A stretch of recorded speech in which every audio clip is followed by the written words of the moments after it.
আমাদের আলেম ওলামাদের অনেকে ভাড়াটিয়া হিসেবে থাকতে অভ্যস্ত হয়ে গেছে, কিন্তু আমি বিশ্বাস করি এদেশের 200 বছরের স্বাধীনতার ইতিহাসে রক্ত যদি কেউ দিয়ে থাকে, আমার দাদার রক্ত ঝরেছে স্বাধীনতার জন্য। রক্ত দিয়ে থাকলে আমার পূর্বপুরুষ রক্ত দিয়েছে। বালাকোটের রণাঙ্গনে সৈয়দ আহমদ শহীদ আমার পূর্বপুরুষ রক্ত দিয়েছে। সেই শামিলের রণাঙ্গনে আমার পূর্বপুরুষ হাফেজ জামান শহীদ রক্ত দিয়েছে। সিপাহী বিদ্রোহে আমার পূর্বপুরুষ রক্ত দিয়েছে। 1916 সালে তাহরিকে রেশমি রুমাল রক্ত দিয়েছে শাইখুল হিন্দ মাহমুদ হাসান দেওবন্দি। কারাগারে বন্দী হয়েছে আমার পূর্বপুরুষ শাইখুল ইসলাম হোসেন আহমদ মাদানী। 1952-তে ভাষা আন্দোলনে রক্ত দিয়েছে তামাদ্দুন মজলিসের লোকজন। 1954 সালে যুক্তফ্রন্ট গঠন করেছে আমার দাদারা, আমার পূর্বপুরুষ মাওলানা আতহার আলী রহমতুল্লাহি আলাইহি। আমার বাপ দাদার রক্তের উপর দিয়ে যে দেশ স্বাধীন হয়েছে, সে দেশে ভাড়াটিয়া হিসেবে থাকতে পারবো না।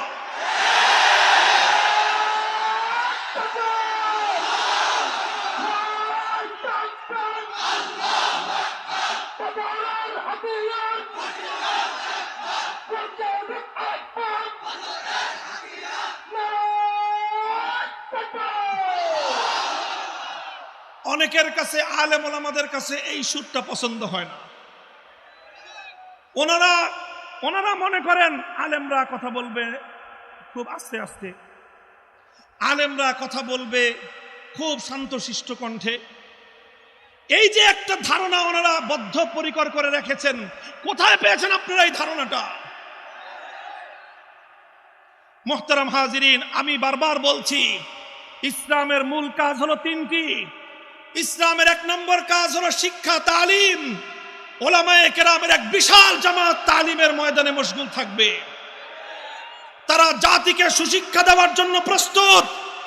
আলহামদুলিল্লাহ, আমি অহংকার করে বলি, গর্ব করে বলি, চ্যালেঞ্জ করে বলি, ওলামায়ে কেরাম বাংলাদেশের জাতিকে শিক্ষিত করবার জন্য যেই ত্যাগ আর কোরবানি সে পেশ করছে, স্বাধীনতার পর থেকে দীর্ঘ অর্ধ শতাব্দী পর্যন্ত আলেম সমাজ এ জাতিকে সুশিক্ষিত করবার জন্য কোন ধরনের প্রাপ্তি ছাড়া, উইদাউট পেমেন্ট, তারা যে সার্ভিস জাতিকে দিয়েছে, এর দৃষ্টান্ত অন্য কোন সম্প্রদায় থেকে আপনারা দেখাতে পারবেন না। বিভিন্ন সরকারি বেসরকারি জরিপে এদেশে আরো 5 বছর আগে রিপোর্ট 15,000 কওমি মাদ্রাসা এদেশে, অলরেডি ইতিমধ্যে 20,000 পার হয়ে গেছে।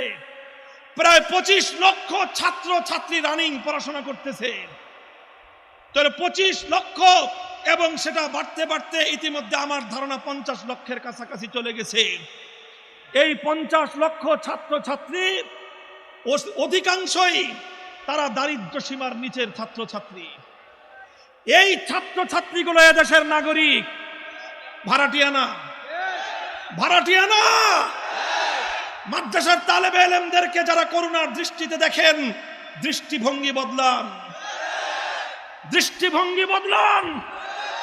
ভ্রাতৃত্বের দৃষ্টিতে তাকাবেন। আমি আপনার দিকে ভ্রাতৃত্বের দৃষ্টিতে তাকাবো, প্রভুর দৃষ্টিতে তাকাবেন, চোখ উপড়ে ফেলবো। মনে রাখবেন, এটাই ইসলাম, এটাই ইসলাম। ইসলামের মূলনীতি হলো আত-তাকাব্বুরু মাআল মুতাকাব্বিরি তাওয়াদুন। অহংকারীর সামনে কোনো বিনয় নাই। অহংকারের সামনে অহংকার প্রদর্শন করার নামই হলো বিনয়। বলবেন প্রমাণ কি? কোন প্রমাণ লাগবে আপনার? বুখারী শরীফের হাদিস খুলেন, বুখারী শরীফের হাদিসের কিতাব খুলেন, সহিহ বুখারীর কিতাবুল মাগাজিতে যান। হযরতে সাদ ইবনে উবাদা রাদিয়াল্লাহু তাআলা আনহু, সাদ ইবনে মুআয রাদিয়াল্লাহু আনহু, ছোট লম্বা ঘটনা 2 মিনিটে বলছি। তিনি হিজরতের আগে মক্কায় আসলেন। হিজরতের আগে একবার কি আসলেন? তখনও মক্কায় আবু জাহালের আধিপত্য। তিনি মক্কায় আসলেন। মক্কার এক কাফেরের সাথে ওনার ব্যক্তিগত সম্পর্ক ছিল, পার্সোনাল সম্পর্ক ছিল, উমাইয়া ইবনে খলফের সাথে। তো সাদ ইবনে মুআয বলল, উমাইয়া দোস্ত চলো একটু তওয়াফ করে আসি, তওয়াফ করে আসি। তো উমাইয়া কাফের আর সাদ ইবনে মুআয আল্লাহর নবীর সাহাবী, দুজন গেলেন তওয়াফ করতে। বাইতুল্লাহ তওয়াফ করতেছেন। দুপুর বেলায় প্রচন্ড গরম, অন্য কোনো তাওয়াফকারী আর নেই, নীরবে নিরিবিলিতে তাওয়াফ করতেছেন। হঠাৎ করে দেখেন সামনে থেকে আবু জাহেল আসতেছে। আবু জাহেল এসেই সাদ ইবনে মুআজের মুখোমুখি, দেখেই তো আবু জাহেলের মেজাজ খারাপ হয়ে গেছে। সে বলতেছে, হে সাদ ইবনে মুআজ, আলা আরাকা তাতুফু বিমাক্কাত আমিনান ওয়াকাদ আওয়াইতুমুস সুবাত ওয়া জাআমতুম আন্নাকুম তানসুরুনাহুম ওয়া তুঈনুনাহুম। কি ব্যাপার মদিনার সাদ ইবনে মুআজ, তোমার কত বড় আস্পর্ধা, তুমি মক্কায় এসে তুমি নিরাপদে আমাদের শহর দিয়ে তাওয়াফ করতেছো, অথচ তোমরা আমাদের শত্রু মুহাম্মদকে আশ্রয় দিয়েছো। আবার তোমরা শপথ নিয়েছো তোমরা তাকে সাহায্য করবা। আমাদের শত্রুকে আশ্রয় দিয়ে আমাদের বাড়িতে এসে তুমি এরকম বুক ফুলে হাঁটতেছো। যদি আজকে উমাইয়ার সাথে তুমি না থাকতা, তাহলে মক্কার মাটি থেকে জীবন নিয়ে ফিরতে পারতা না। থ্রেড দেয়, থ্রেড। আবু জাহাল থ্রেড দিল সাদ ইবনে মুআজকে। তিনি মদিনার সর্দার।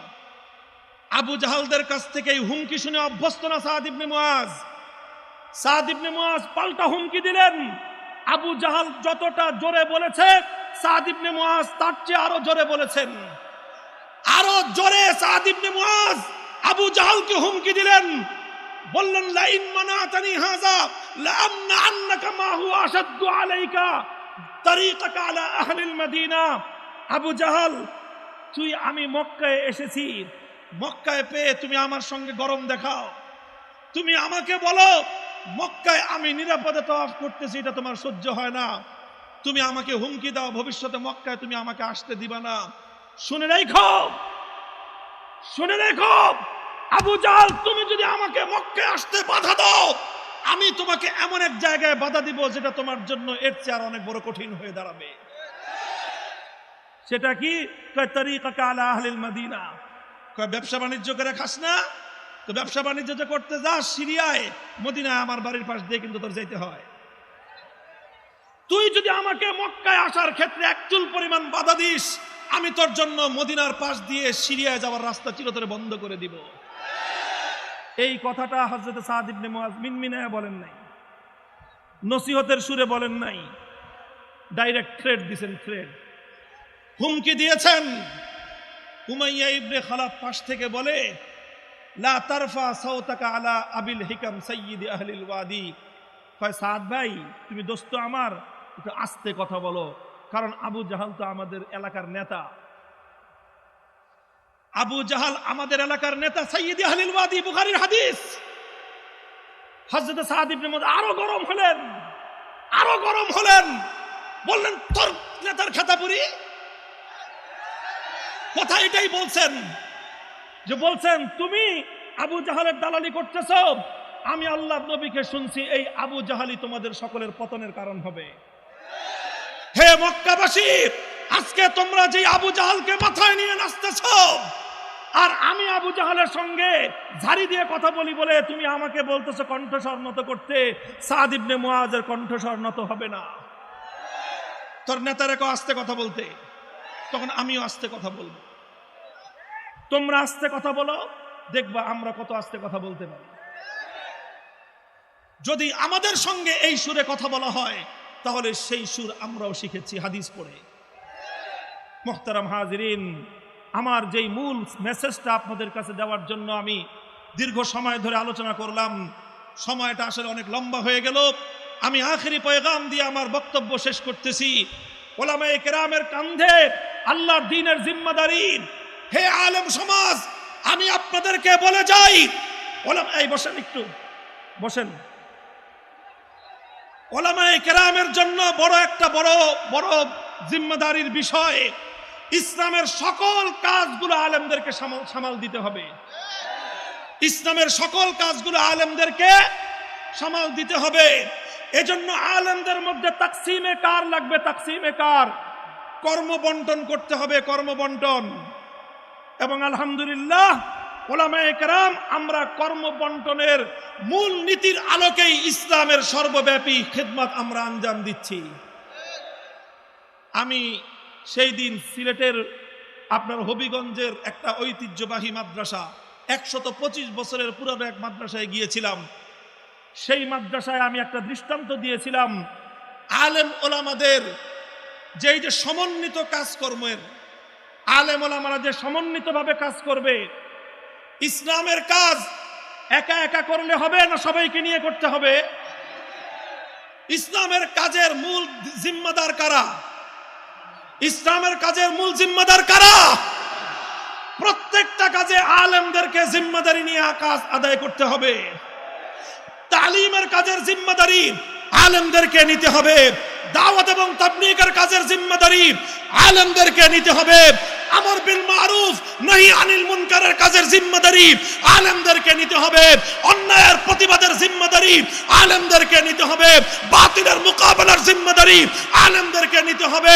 সামাজিক যে কোনো অন্যায় এবং যে কোনো বিশৃঙ্খলা মোকাবেলা করবার দায়িত্ব আলেমদেরকে নিতে হবে। রাষ্ট্রযন্ত্র কখনো যদি আল্লাহর কোরআন এবং নবীর সুন্নাহর বিরুদ্ধে পথ চলতে চেষ্টা করে, রাষ্ট্রযন্ত্রের বিরুদ্ধাচরণ করবার দায়িত্ব আলেমদেরকে নিতে হবে।